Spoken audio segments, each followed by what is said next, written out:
दैनंदिन जीवनात एकमेकांच्या अडचणीत, लग्न सोहळ्यात, सुखादुखात आम्हाला एकत्र राहावं लागतं.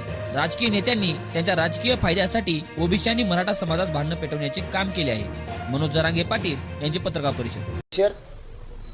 तातडीनं देऊ नका, म्हणजे तिन्ही बाजूने यांनी मराठ्यांचा वाटोळा करायचं ठरवलं.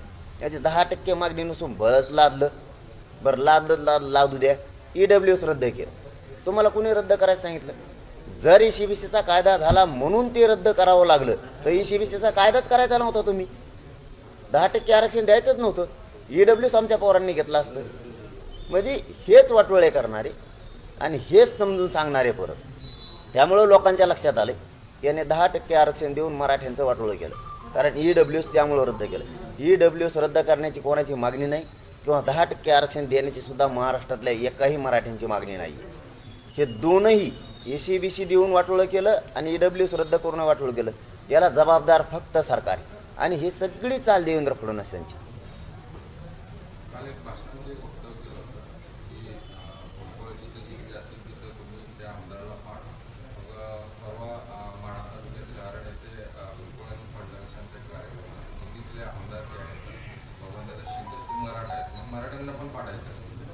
ते मराठा असू नाही तर ते कोणी असो, आमच्या विरोधात आमच्या अन्नात औषध कोण काढीत आहे? छगन भुजबळ. ते कोणत्या मतदारसंघात देवेंद्र फडणवीस त्यांना घेऊन हिंदू द्यायत, ती गेलंच म्हणून समजायचं. त्याला दोषी फक्त देवेंद्र फडणवीस असतात.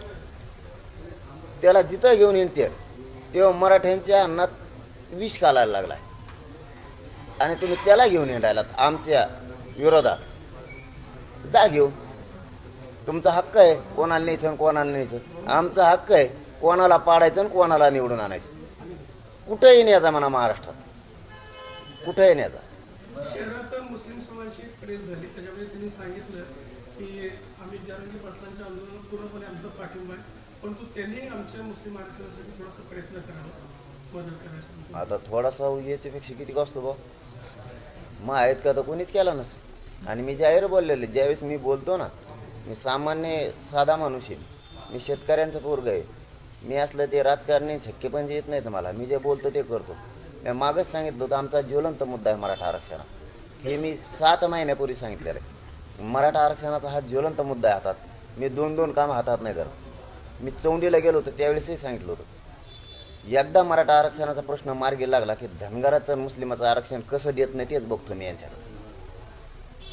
कारण मी नुसत्या गर्जना फर्जन त्यावेळेस आमचं राजकारणाचा काही विषय बी नव्हता 7 महिन्यापूर्वी. हे तरी आत्ता आला विषय. मग तेव्हा काय राजकारण डोक्यात होतं का? आम्ही नाही द्वेष करत एकमेकाचा. गावखेड्यात नाहीत विरोधात आम्ही. हे दाखवलं जातं हो, ते दाखवलं जातं. धनगरांचं मराठ्यांचं जमत नाही, मुस्लिमांचं मराठ्यांचं जमत नाही, दलितांचं मराठ्यांचं जमत नाही, 12 बलुतेदारांचं आमचं सगळ्याचं जमतंय. अहो आमचं धकतच नाही. मराठ्यांचं त्यांच्याशिवाय धकत नाही आणि त्यांचंही मराठ्याशिवाय धकत नाही. अहो रोज बसायला लागतंय, उठायला लागतंय. जाबर गावखेड्यात तुम्ही सगळे, आणि तुम्ही सगळे गावखेड्यातलेच आहेत. टपरी पुढं उभं राहिलो, चहा प्यात काचाकच घोडेले होते त्या एकामेकाला. प्रेम येते एकमेकावरती. आम्हाला नाही धकत एकमेकाशिवाय. एकमेकाला बैल दिल्याशिवाय धकत नाही, पाणी दिल्याशिवाय धकत नाही. आम्हाला कुठं मोटरसायकल एकमेकाची घेतल्याशिवाय नाही जाता येत. सगळ्याकडेच मोटरसायकल नाहीत, सगळ्याच मराठ्याकडे मोटरसायकली नाहीत, सगळ्याच ओबीसीकडे नाही आहेत. आम्हाला एकमेकाला सगळ्या मदतीला यायला लागतं. एकमेकाला बैल द्यायला लागतात, आवतं द्यायला लागतात, एकमेकाची पेरणी जावं लागतं. सगळ्याकडे ट्रॅक्टर नाहीत, आम्हाला एकमेकाचे ट्रॅक्टर पण हाणायला लागतात. आम्हाला सुखदुःखात उभं राहावं लागतं, लग्नात राहायला लागतं. आम्हाला सगळ्या बाजूने आमच्या अडचणी आहेत. आम्हाला एकमेकाची देवाणघेवाण करायला लागते. आम्ही सगळेच मराठी पाय शिवले नाहीत, सगळेच ओबीसी पाय शिवले नाहीत.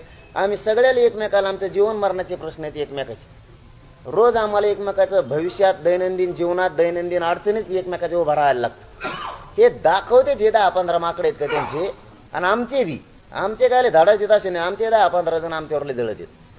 हे फक्त यांच्या राजकीय फायद्यासाठी आमच्यात दिलं पेटून येईल, पण आमच्यात पेटत नाही. नसता गावखेड्यात आतापर्यंत काय झालं असतं?